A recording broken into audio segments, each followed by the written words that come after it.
So I am nowhere near my home right now, about an hour away from there, at a park called Uwasekigata Koen. So this park is situated at the foot of several mountains.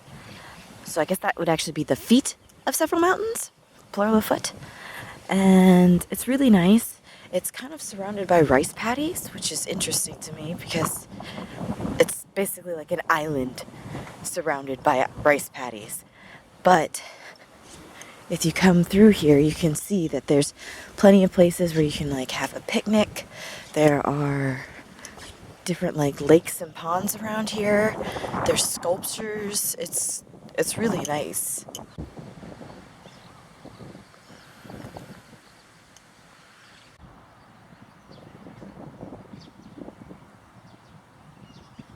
Yes, it's absolutely gorgeous.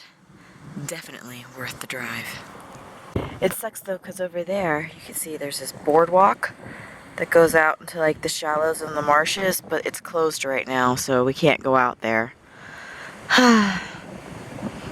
Maybe another day. It's a turtle. Turtle, turtle, turtle.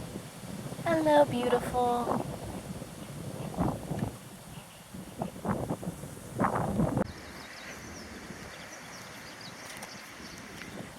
So, the main ring walking path is all measured out so that people who want to run and do laps can keep track of the distance they've gone. So it says starto kara 800 meters.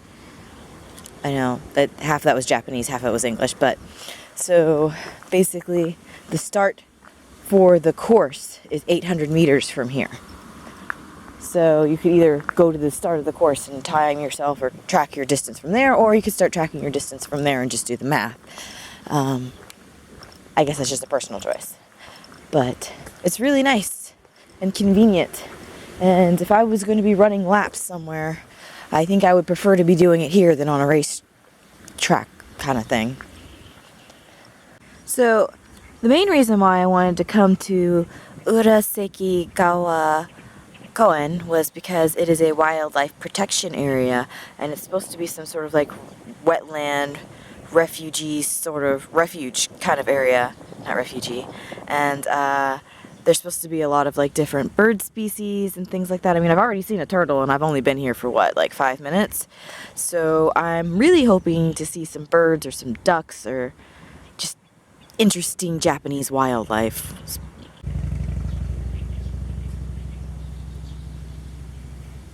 So I've mentioned this already, but I kind of need to invest in a Japanese bird book. But not only that, but I think I need to invest in a good set of binoculars.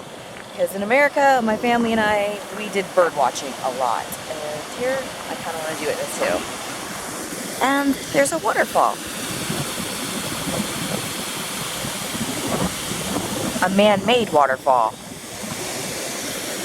So they have like this sack here that's filled with air, and I guess they can control how much water comes out of this stream at a time. And then there's like a little dam system over there. That's partially how they can control how much water is like in their rice paddies. So it's more like an irrigation system, I should say. Yeah, it's an irrigation system.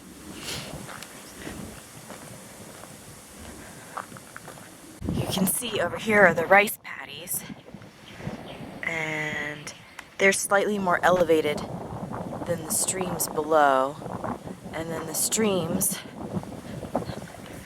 are controlled by like a lock and a levee system, so they can control how much water's flowing in and out of them at any time. It's really fascinating how it all works.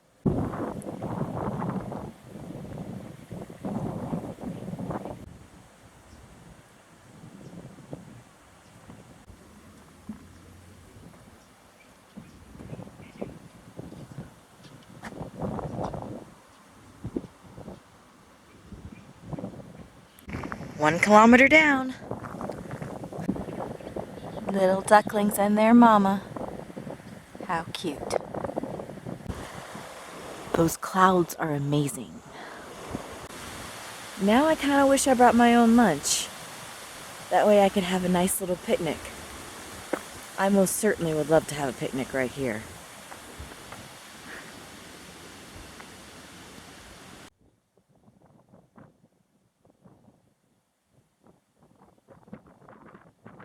So, I find that I really appreciate wildlife photography, what they do and what they can capture, because just wandering around here, I've seen plenty of little birds, and I would really love to take shots of them or video of them at least, but they're so small and they're so fast.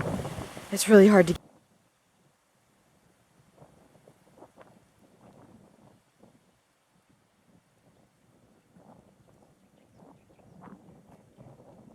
So one of the things I've been getting a lot while I'm walking around with this camera is, oh, America, American camera, oh, so big, so fancy. Dude, it's a Nikon. They pronounce it Nikon here. This Japanese is a Japanese camera. It's not American camera. There's nothing big and fancy about my camera. It's a standard Japanese camera. But thanks for trying.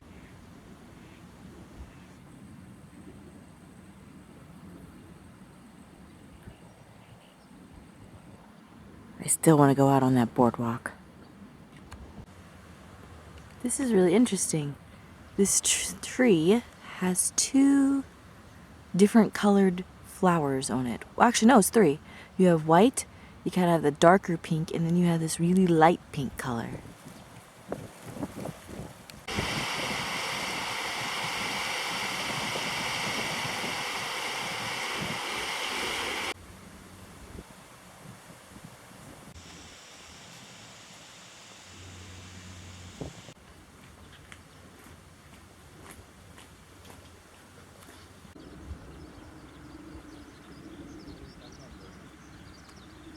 So the part in red says Tachi Rikinshi. And basically what this sign is saying is, because it was raining earlier, the water levels of the lagoon, lake, whatever you want to call it, have risen, and they were concerned about, like, the safety of the people in the park, which is why they closed the boardwalk. So, because the water is so high is the reason why we can't go out there. So, I just need to come on a day where it hasn't been raining very often. And that way I can go out there. I have made a mental note of that.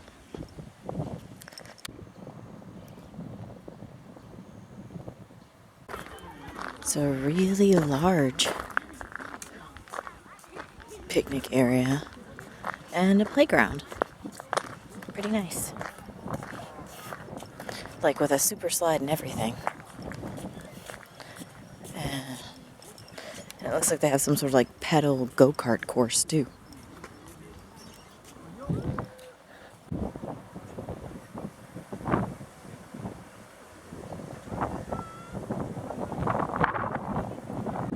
Yay! A map! You guys know how much I love maps.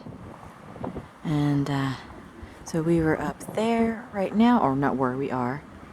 We parked up there. We started there by the sculpture, and we've basically looped this whole thing.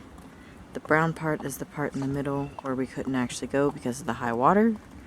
And over here is where the kart racy thingy is for the kids, and the slides, and yeah, he's pretty nice. I think this whole loop around is about 2 kilometers, so I guess what, that's almost a mile, so that would make sense that people would run the track there and be able to time themselves. But now I see some vending machines with my name on it, and then I have another place I want to stop before I go home.